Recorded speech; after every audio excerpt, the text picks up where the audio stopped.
Welcome. My name is Sofia Gruskin, and on behalf of the Law and Global Health Collaboration and the Civic Imagination Project, it's my pleasure to welcome everybody here. I think that collectively, whatever we identify to be our own ideological persuasion, I think everybody nonetheless wants a future that has sexual and reproductive health and rights for all people. This is not a partisan point of view.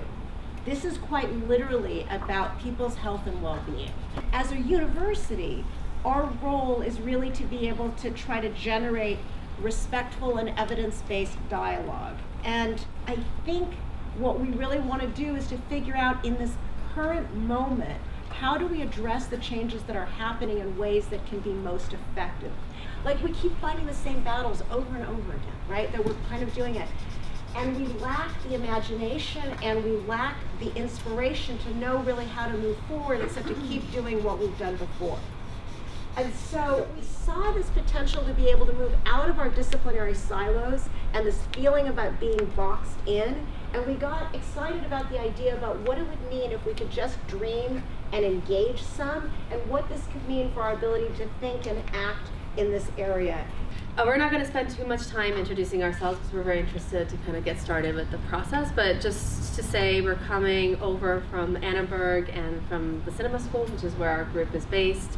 We have some of our members here today who will be also part of the workshop process.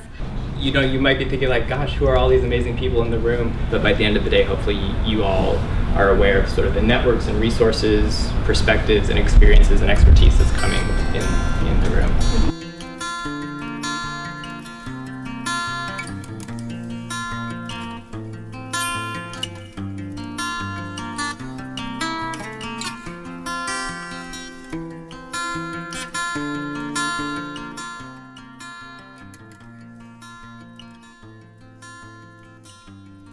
Our main characters are a man and a woman who work at USC. They're a couple and they're 50 and they want to get pregnant. Instructions for your child.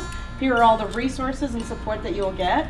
And here's your modular house for your child that will go with your child wherever from now on to the end of their life. Break out of prison and drive away in the Lamborghini. In the Lamborghini. And Teslas. In the Tesla, I thought. And the moral of the story is sex rights or human rights are rights for everybody. So does Jeremy. He's an aspiring screenwriter. One day wants to move out here to LA and work in the film industry. They've been dating 3 years, and she's feeling really frustrated because all of the contraceptive options just really don't work for her.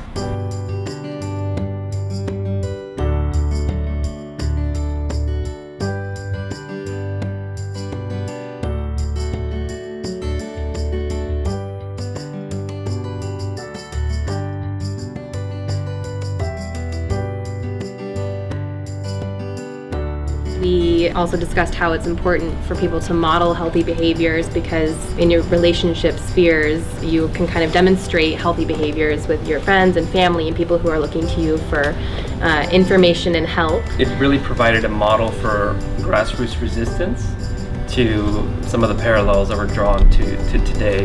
You know, lawyers tend to be really concrete thinkers.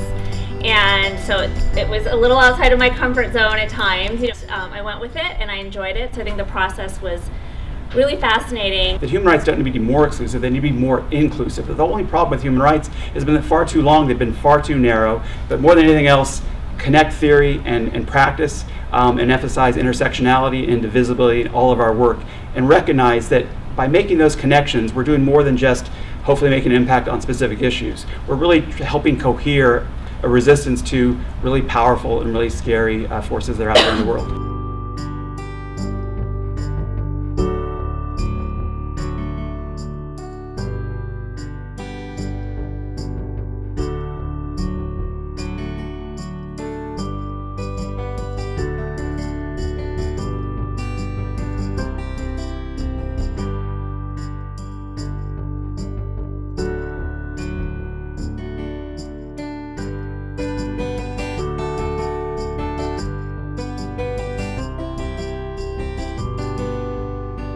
was a challenge to think about how we all work together, but my sense, for me at least, is it sort of cleared the stale air in my head. right? And that, I think, is an incredible gift. And I think all of you